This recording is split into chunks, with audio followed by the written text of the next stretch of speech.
Psalms 118:8. Good morning. Thank you for being here. Those tuning in, thank you. Hope God helps you. Psalms 118:8 reads, "It is better to trust in the Lord than to put confidence in man."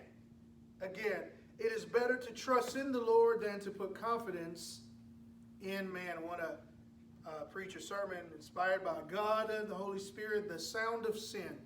Let's pray. Father, we thank you. We pray by the blood of Jesus you take this service.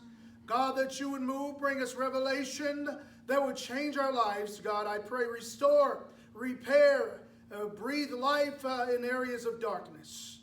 Connect us to heaven. Connect us to your will and your way.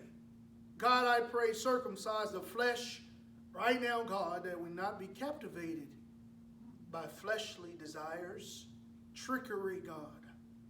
Wisdom and knowledge through the Holy Spirit. Allow us, help us to walk on a path of righteousness. We thank you in Jesus' name. Amen. The sound of sin. He said it's better to trust in the Lord than to put confidence in man. First, I want to talk about if it sounds good and it feels good, does it make it good? If it sounds good, feels good, doesn't necessarily mean it's good. I'm going to read two statements made by these historians years and years ago concerning the German army, Hitler. Let's read this and give you some type of foundation, and we'll work through this.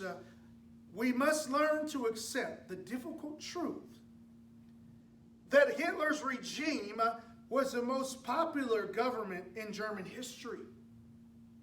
Yet we know as well that few Germans after the war will confess having given any loyalty to the Nazi movement.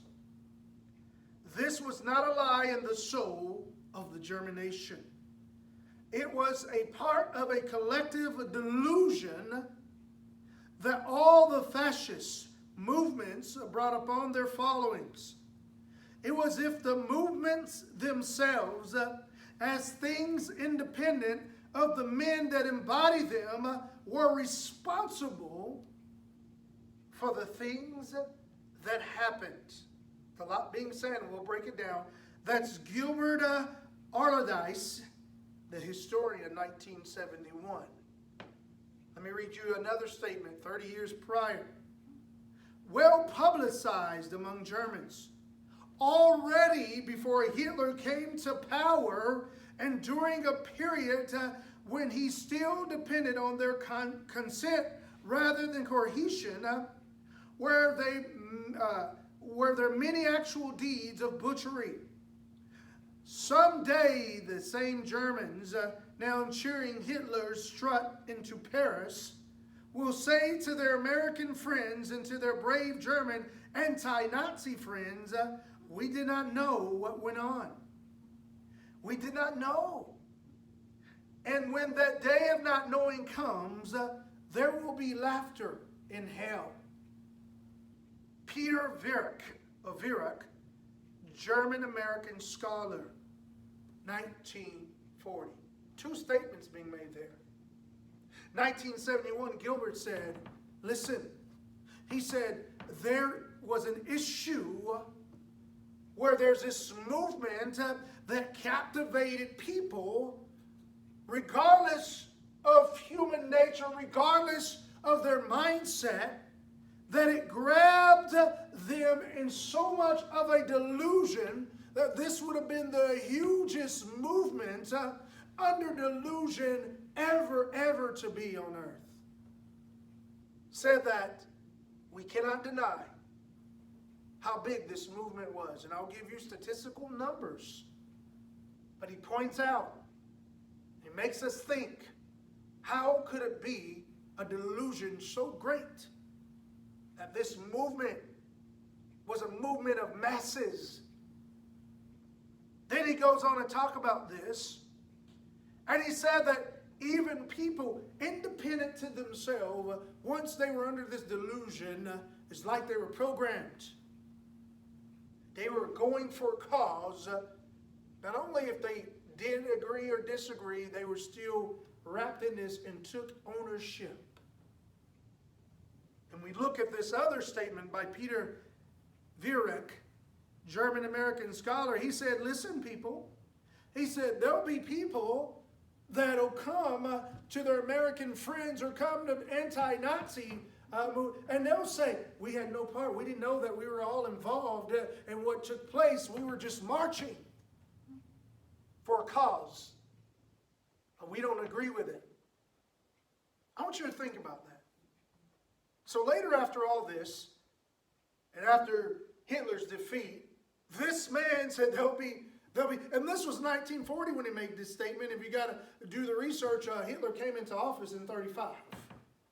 And they say that the period from 1935 to 45, basically World War II, he said that Hitler came in the office and there would be soldiers after that, and said, we didn't know what we were doing. We didn't know. We didn't believe in it. And we can't believe that we were so horrible and we were doing such a horrible thing. They're denying it. And then he says, but the not knowing is what hell is excited about. That the fact that you didn't do, that you were doing something and you didn't even know it, and you were doing evil that you didn't even know it. He said that is what hell is laughing about. That hell enlisted people to do sin and to move, not even knowing they were doing it. See, these two statements with deep truth and deep revelation. How did so many people fall under the mindset of the planet's most organized murderer? That's what I call Hitler. Most organized murderer. Because our organization, I'm not saying organized that he got it together, but he organized a killing movement that people fell into. How? You want to hear the number? They say that there were nearly 18.2 million soldiers under Hitler's command in that period of time. 18.2 million marched for a cause that was created from hell against humanity. Humanity against humanity. 18.2 million. So many ready to die and to kill someone else who had a pure agenda of evil. See, this isn't not just an attack against humanity. I want you to think it was just an attack against the Jews. In order for movement to be this put together and delusion to be so great and have men make statements that hell laughs, that tells you there was a spiritual thing there. This ain't someone going to a park, meeting a man and says, hey, I want to enlist you to go do something sinful. This was a move designed from hell that captivated minds. Wasn't that Hitler was just so appealing and, you know, he made them drink some drink that they give their minds over. This was a move. Not only against humanity, but directly against God. Directly. And how do I say that? The only source that this hate inside of Hitler could come from is from Satan, because we have to realize even biblical truth, who the Jews were. And it wasn't just the Jews he was after, but they were highlighted in this movement. So the connection is we should have been smart enough to identify right away, wait a second. God speaks highly about these people. But this hellacious movement got them. And you know what the agenda that Hitler had was? To create a master race. That different to what God envisioned was to make a world of one. And we talk about one world order and stuff. I can tell you, before you and I, sitting in this room, thought about one world order or one control, that started way up in the battle in heaven. Satan tried to enlist people because he wanted everybody under one command of him. Rather than God, I want to steal all that you have, all your glory, and I'm going to create one massive, and I'm going to be on the throne. And we know that only one person sits on the throne, and that's God. But here it is, even on this earth, this movement is echoed because it's, if you're not with us. And by the way, they've got the mark of God on them, and so we have to annihilate them. And so the same thing Satan was doing there, he's doing here through this man, Hitler, through this movement. And the sad thing is, here is God created. God creation of humanity who falls under this delusion and does the work of hell.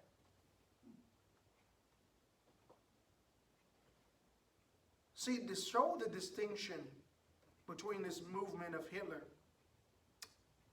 in the Word of God in the Titus 3:2, listen to what God says.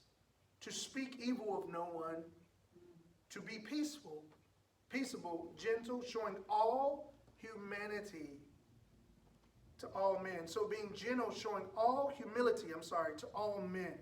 To speak evil no one, to be peaceable, gentle, showing all humility to all men, to all creation. Meaning that you and I, in our duty under God, is to love humanity.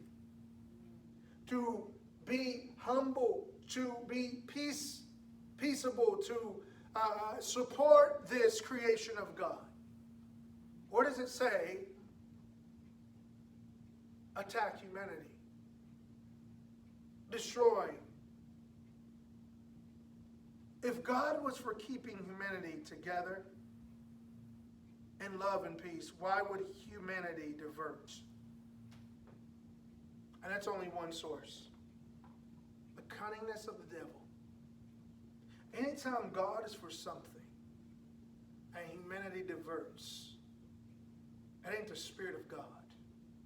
It's the cunningness of the devil. Now we know the way that Satan works is to hold a conversation first. That's how the devil gets us. Is there's got to be communication.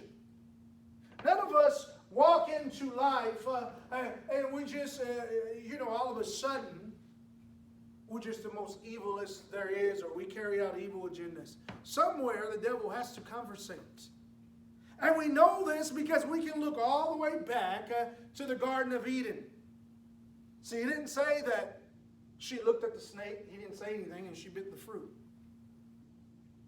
There was conversation. There was dialogue. There was words being transferred. There were spirits transmitting there. And we look at Genesis 3:1. Listen to what God speaks about the devil. Now the serpent was more cunning than any beast of the field, cunning among anything which the Lord God had made, and said to the woman, has God indeed said, you shall not eat of every tree of the garden? Already the devil was conversating. In the first thing that he conversates, he says, hey, what did God tell you? Because I need to disprove that. What's your connection with God? Because I need to separate that. If I'm going to spread my evil agenda, I must get you at a conversation with God and get you in the conversation with me. And that's what he was doing. That's why he said, what did God say to you? Well, let me disprove his conversation so you can shut that off and you can conversate with me. See, it was a race to see who can speak into whose life. And we know the story that humanity begins to fall. And it was due to these conversations with Satan and then the action that followed. When you are in conversation, you better be careful on the actions that take place next. Because every conversation matters. Every single conversation matters. That's why the Bible says, stop watching it. You better watch your words. If there are any idle words, you're going to take account on that. Because conversation matters. Got to watch the action after. And here, a devil was able to he's able to speak, he's able to pass his agenda through this conversation.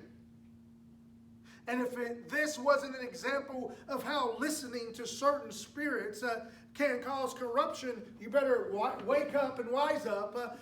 When you're listening to certain people, you better check the spirit because it can cause corruption. And you'll be like these soldiers. I didn't even know. And like this man said, hell is like exactly the plan. You didn't know you were murdering people? You didn't know you were going against God? You didn't know that you were sinning? Guess what? Started with a conversation. Now let's look at this. Let's think of this evil movement of Hitler. Once again, he would have been able to speak to people and get them to believe that his ways were the right way and the true way of life. 18-something million people. He had to get into them. Somewhere he had to conversate with these people. Do you really think that Hitler came out to everybody's house and spoke to 18 million people one-on-one? Somewhere he had to conversate.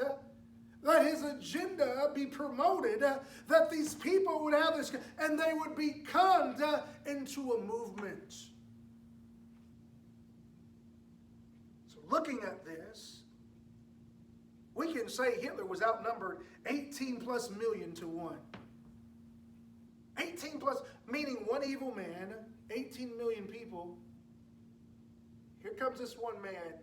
His conversation creates 18 million people to walk in sin in the agenda of hell.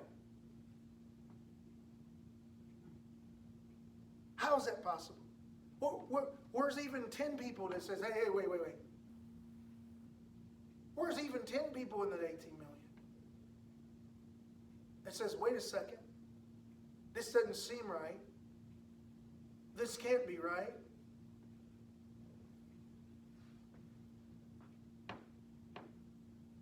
Being outnumbered, and yet he still was able to pass this horrible cause to the minds of heart of these soldiers. I want to give you the history of Hitler. Hitler was Chancellor of Germany from 1933 to 1945. Look at what happens 2 years after he gained his seat. I'm having this chat with my father-in-law about Hitler. And my father-in-law, he's a Purple Heart war vet from Vietnam, airborne. Him and I talk war quite often. He's full of history and knowledge. And so him and I are talking. And I said, Dad, just don't know how Hitler was able to do that. Just one man. And he says, Keith, did you not know this device was introduced? And he begins to speak what I'm going to speak now. Television in Germany began in Berlin on 22nd of March, 1935. Broadcasting for 90 minutes, 3 times a week. It was the first public television station in the world. Named Ferdinand Paul Nipkow, the German television market had approximately 36.5 million television households in 2000, making it the largest television market in Europe. Nowadays, 95% of German households have at least one television receiver. All the main German TV channels are free to air. He said, Keith, did you not know that Germany introduced television while Hitler was in office? He said, that's how you reach 18 million. He said, especially when you're broadcasting and they're home an agenda that only you want to broadcast. He said, there's people that didn't even think about this agenda or this way of life, but because they came to this fascinating television and they can see a picture of a man, face of a man, and hear the agenda of the man every time the television came on. They go to their homes, they go to their rooms, they go about their business, and this agenda has been fed and fed and fed and fed and fed until it becomes believable. And when it becomes believable, you begin to start taking part in this movement or this agenda. So here, to be successful, Hitler knew I had to have their attention. I had to be inside their homes when they're around their families. They have to see my face. They have to hear me speak. They have to. You would have an audience of a great magnitude. Some people, for the first time, turning on their televisions, you can see Daddy's made enough. He brought a television home, and they're going to connect it, and the first face they see is Hitler. And they hear his voice. And that's all they hear. It's for 3 times a week. 90 minutes. They're using this great device. They're excited about. And here's this cunning spirit in with them as a family, touching them, speaking to them, directing them, twisting the world upside down. Everywhere they went, they began to hang posters, newsreels, radios, everything needed to push an agenda. Hitler and Satan was passing a hellacious agenda on millions, Hitler's own interests. And look what God says about having their own agendas. Philippians 2:4. What does it say? Let each of you look out, not only for his own interests, but also for the interests of others. When you are listening to this movement and agenda of Hitler's, what comes to mind? That is his interests and no one else's. And yet, because humanity has swallowed this, and they begin to say, we are one. We are Germany. We are one nation. We have a leader. And our agenda should line up. You know, I personally try to make my interest the interest of God. And this is so that I do not fall into this trap. Such as these soldiers, these families. Sad truth is, you know that Nazi spirit is still around? Could you imagine that? That this agenda have reached so many people, it's still around. We're still battling it. And not only the Nazi agenda, there's multiple agendas out there.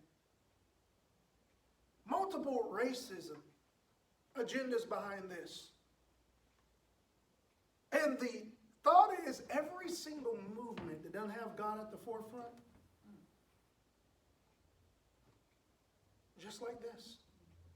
You know what I ask? All these people that are doing these movements, regardless of what cause you say, where's God in there? When did God tell us that our race culture was better than the others? The devil told Hitler, one race, the Germans, you are better and you are superior and you should take out the other. And I mind you, somebody's going to watch this and they'll be thinking and they'll already have made up in their mind that the movement they support is a godly movement. But I plead with you because it says, if it doesn't have the interest of God or the interest of another person, how is it of God? Because I even believe when God says love your enemies and pray for them, and that even when people do us wrong, we're supposed to love them. Yet every movement today is disproving someone else. Every movement today, I don't care what it is. I don't care if it's blue lives, black lives, if it's whatever the lives are. Every movement today is putting down another race. And every movement. I haven't seen one movement that says Jesus lives matter. I haven't seen a Black Lives Matter, Blue Lives Matter, White Lives Matter, Brown Lives Matter come out and say, hey, we're going to drop the Our Lives Matter and put Jesus lives matter. And we're not going to push an agenda. We're going to, what are your interests? Let us support your interests. Let us help you, connect you to God, and connect you to humanity. In fact, I know there's people who've died in the midst of being foul and mistreated. But so all those Jews that day, in those days, in those incinerators, we don't forget the Holocaust. Holocaust is connected to this movement. A lot of people died on the evilness of someone else. But I can tell you this. You know, I've ran across Jews who love people just as much as anybody else. I'm not saying all of them that way. I'm saying, do you know I've run across Jewish people that have been saved under Jesus Christ, and that they said, look, regardless of what my history says, I love humanity. And God is first. It's about what Jesus loves. You would think that every Jew on the planet would have had a right to say, it's evil. I don't want nothing to do with it. You all are evil. Something that bad.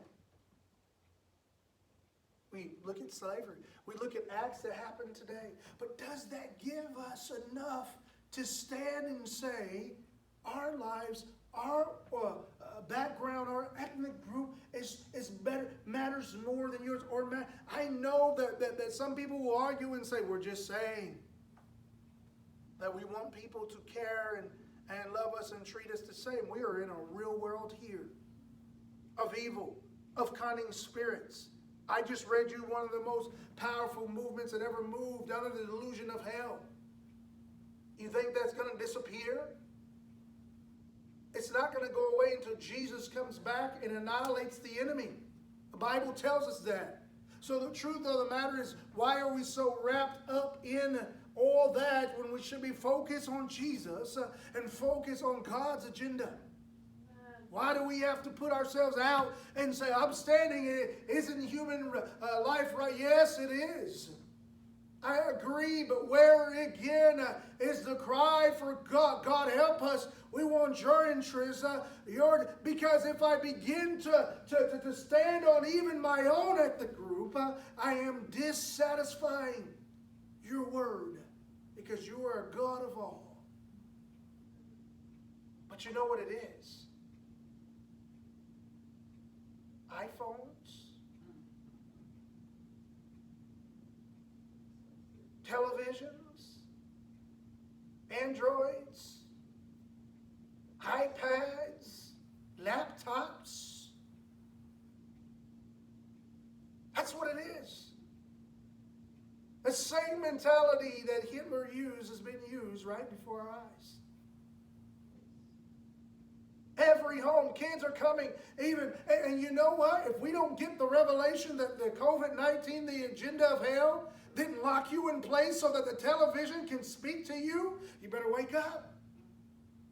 This agenda is at work. Oh, let's not let them conversate with each other so that we can conversate with them. But if we can isolate them, then we can speak to them. Next thing you know, you're locked up for 30, 60, 90 days in your home, and you come out and you're wearing shirts that you didn't even intend to wear. Wait a second, I'm on a movement here, and then after it's exposed, I didn't even know. And that historian said, y'all were marching with shirts on it and a Nazi sign on it, and you're going to tell me that you didn't even know because you were so programmed. You're in it. And you're 90 minutes a week. All you saw was a hellacious move, and somehow you started to believe in that, and it captivated your mind, and it grabbed you by your heart, and you were out there ready for that movement. telling Brother Jason, my phone sent me an alert, close basketball game, and I think it was Lakers or something, and I went to look at a highlight on there, and there is a movement on the basketball court. Print out right there. And I said, man, we can't put Jesus right there? No, we'll offend someone. We'll move, we'll cause this thing to be in the lives of humanity, and we'll separate humanity. The devil is at work. At work. Got to look at our lives. Got to understand that we have to be careful of what face we're looking at what voice we are hearing. And I have entertained conversations. Oh, the president is a bigot, and he's this, and I hate him. And then I heard, that Biden and the runners-up are bigots, and I hate them, and it's all this chaos. And you know what hell is doing right now? Laughter, like the man said from Germany. Oh, you guys are foolish. You have no idea. We got you again, humanity. Hell has got you again. Hell has got you again. And you'll kill each other. And you'll strike each other. And you'll continue to move. And we'll continue to put the devil's face and his agenda on everybody's devices, no matter what side they come from. And we'll turn down the churches. And we'll take off the televised churches, and we'll begin to limit them, but we'll turn up all the news, all the footage, all the restrictions, point back to getting you in front of this agenda. Because if your spirit ain't right, you will find yourself in a movement. And one day you'll wake up before God and say, I didn't know. And he'll say, I tried to tell you. I tried to tell you. I tried to tell you. When you took prayer out of schools. You know what prayer did in schools? Made sure the education lined up with God. Gave a dominion to God's protection. You remember going to prayer. Prayer in school means, God, we're going to start our day out. We have kids in here. The best that we can do is teach them education, but let them not get diverted from you. No matter what we teach them, God, we pray their protection and that you will give them, and that you would watch over them. They were holding hands and praying as kids. I remember even me holding hands with my classroom. Pledge allegiance. We are together under God, one nation. Nobody's different from anyone else. We love you, God, and we'll honor yours. That's why the Ten Commandments hung in the courthouse, because when you messed up, a man says, listen, if I'm going to judge, hey, we're going to judge you based on what God said, and we'll let God intervene. We'll let God do all that. But when the agendas came, you can't pray in school with those kids. Hey, by the way, take that off. No longer are you judged by the Ten Commandments. You're judged by the movements. There are people that are being on courts, seats by movements, not by the commandments. Because if you're a crook, you're a crook. But you know what? If you've got the biggest movement, pretty much you can go do whatever you want. You saw Hitler. He pretty much ran around and said, I want you to go bomb those people and take them out. 18 million. Sure, we'll go do it. When you have the movement, pretty much get away with anything you want. That's why it's so key that you and I make sure we don't get swallowed up in there. Because there's going to come a time when God says, all movements aside, my movement matters. And I'm taking out every single one that opposes. I want to read this quickly and we'll close. Jeremiah 17:5, a few of them. Thus says the Lord, cursed is the man who trusts in man and make flesh his strength, whose heart departs from the Lord. When you begin to get wrapped up in these other things, it is a curse to your life. it is a curse to your life. There ain't one shirt that I can wear. I don't care who it's for. If it ain't Jesus, I ain't moving with it. God didn't wake you up and say, go march down the street and terrorize, or go call out someone else, or uplift yourself higher than anybody else. No matter how bad it is, and I know that you can twist these words, but I'm going to preface it like this. God is for humanity. And no, he didn't say get pushed around, but he says when you stand up, you stand on my foundation. You plead the blood of Jesus. I'll be your protector. I'll be your guider. He didn't say go strap up, get militant, and hit the streets. He didn't say that. He said stand on my word. Stand on me.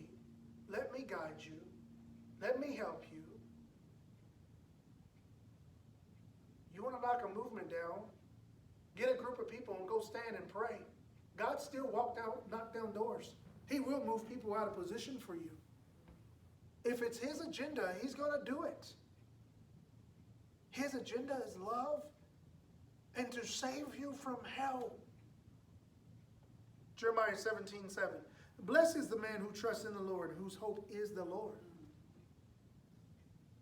Now, I'm not going to lie. I do support and I do vote for people who line up with God and who lines up with God. Just because you tell me you're a Christian don't mean I'm going to choose you. You better have done something. And I'll pray with the Holy Spirit. I don't care who it is and who I offend. Because I'm not living for you. I'm living for the interests of God. And I tell you what, it can be 30 different statutes that this person stands for. If this person has maybe 9 of God's statutes involved, and the other person has maybe 2, I'm going with the 9. The closer that you are to Christ, and I do my research, and then once I vote for you, I pray constantly for you. And I can tell you, man or sin, humanity sins. I'm not looking for someone to be perfect, but Jesus. Because if I was looking for someone to be perfect, my mind would be on humanity. See, we get wrapped up with that. We look for this perfect person, and we focus on humanity when we should be, there's only one perfect, and that's God. We focus on Jesus. That's the perfect person. That means we're able to forgive. We're able to pray for and believe for people. But when we think, oh, this guy, he's the best, the Savior, the this, the that, watch out, because the agenda is coming. Maybe you've already adopted to it. Isaiah 2:22, I'm going to read the Message version. Let me break up some people. Quit scrapping and fawning over mere humans. So full of themselves, so full of hot air, can't you see there's nothing to them? Statement of my father-in-law, and we're getting ready to pray. He said, Keith, did you know Hitler's agenda had no substance? This is a man ain't even saved. I said, what do you mean? He said, had no substance. What do you get? No substance. And it made me think, his agenda really, it had no level of godliness. He just straight out continued to speak over and over and over and over and over. Didn't have to prove why he was doing what he was doing. Just speaking and cunning and speaking and cunning. No logic, reason. No substance. Meaning he fed you foolishness and 18 million people bought into it. When you're not connected with God, agendas will come. That'll be the most foolish thing will get you off track. Most foolish thing. I want to read this last before we pray. Philippians 4:7. And the peace of God, which surpasses all understanding, will guard your hearts and minds through Christ Jesus. At the end of the day, chaos and agendas floating across the television like crazy. I've never seen so many different movements. I mean, it's just mindless. I mean, who do you choose? Could you imagine? It's like showing up, 17-year-old kid in high school, and you've got Air Force, Army, Marines, this and that, the Coast Guard, and you're like, everybody's good, everybody's rah-rah, everybody's, which way do I go? They all offer the same type of education. Which way do I go? And you're just like, And I'm not saying the military is bad. I'm saying that in so many choices, how can you pick the right one? How do you? Can't do it on your interest. Because when you pick one, you're with their interests. You can't go there and say, my interest is this, and I'm going to go into this agenda. When you're in an agenda in the movement already has an agenda. Trust me. They may make you think you are already part of it. Once you're in, your whole mindset is taken for the cause of that movement. So if we're going to be in a movement, check your heart. If it ain't God, get out of it. If that movement ain't having you pray and fast and speak into life, no matter what race, you better get out of it. You better denounce it right now. If it ain't uplifting Jesus, it ain't uplifting Christian living, prayer and preparing for the coming of the Lord, you better get out of it. Because there's an evilness to it. And you can call me wrong all you want to. These people that woke up, murdered, innocent. And that German soldier said, yeah, didn't even know. Didn't even know I was doing that. And I did it. That's some scary stuff. Better take it serious. Let's bow our heads.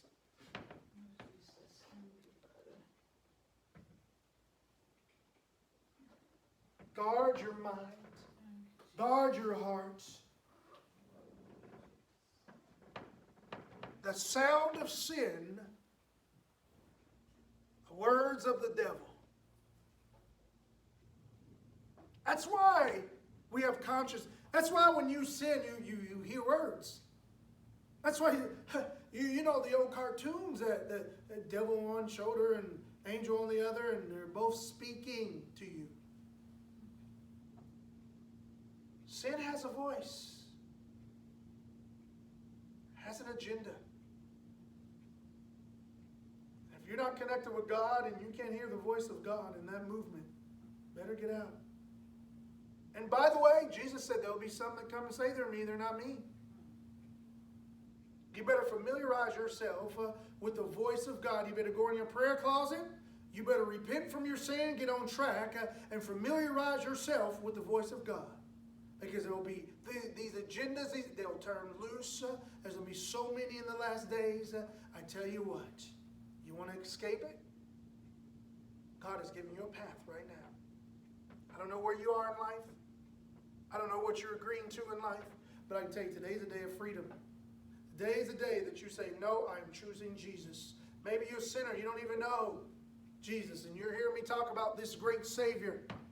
He's the one God gave His only begotten Son. He said, whosoever believe in me shall not perish. Listen, there's going to come a period where we'll be